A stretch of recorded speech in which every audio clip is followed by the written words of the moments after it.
ఉప్మానైతే ready చేసేసుకుందాము. First పాన్లోకి 3 స్పూన్ల వరకు నూనెని వేసుకోవాలి.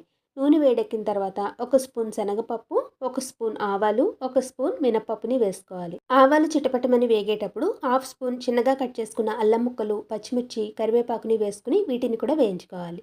తర్వాత మనం ఏ గ్లాస్ తోటైతే ఉప్మా రవ్వని తీసుకుంటున్నామో అదే గ్లాస్ తోటి 4 గ్లాసుల వరకు నీళ్ళని పోసుకోవాలి.